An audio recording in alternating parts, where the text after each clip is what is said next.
Ei, aqui é difícil tomar uma cerveja. Aqui é boa. Nem que podia ter um banco. É gostosa mesmo. Pega, cuida bem dos filhos ali, né? Acho que é os gatos, né? Fizeram mais alguma coisa ou não? Ah, tá empatado. Quem tem que começou? Não, 10 horas cada. Vamos, Nilsoca, vamos! Vamos! Que hora que tem no seu ali?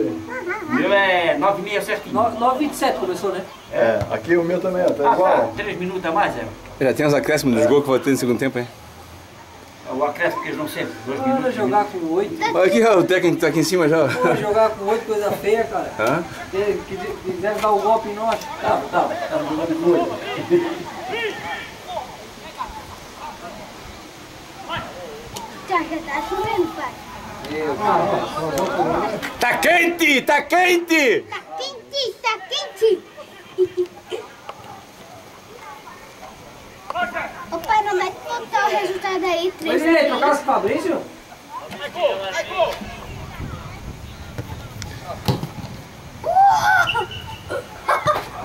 Ô, vôlei, assim, ó. Já acabou o campeonato? Cadê outra bola? Só tem uma bola.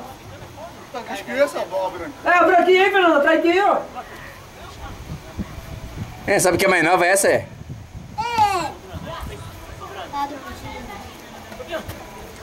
Fabiano não joga mais de centroavante, é? Nunca jogou? Não jogava. Ele toca a bola, mas ele...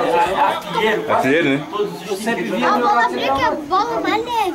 Bola mais vai jogar em qualquer lugar. Né? Fazer, fazer! Com a perna rede. É isso aí. Mais uma dessa tu acerta.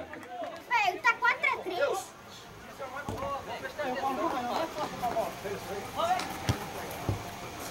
O pai tá 3-3 agora. Não, porque não tá muito grosso. É gol! É gol! Difícil, né? Meu Deus do céu. Vai lá, Asma. Tem que acabar antes da chuva esse jogo, hein? Tá vindo aqui, ó.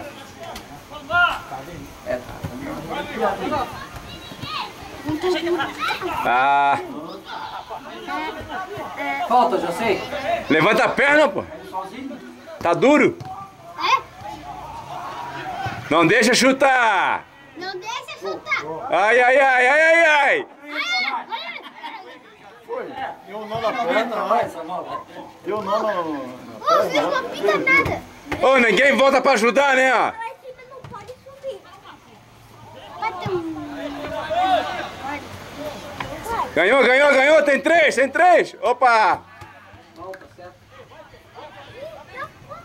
Falta Pinta muito, Margarida.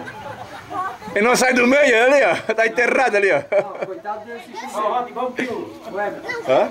coitado dele se chover, né? É besteira. O juiz, pô. Pra quem tá jogando, não, mas pro juiz é foda. Pra ele que tá parado. Tô vendo pra cima você? Quê? Tá até de manhã vendo pra cima. Ele tá com frio. Cuidado pra não cair, ó. Fazia tempo que eu não via tanto relâmpago. Aí. Vai, Cid! Vai. Vai. Faltou perna.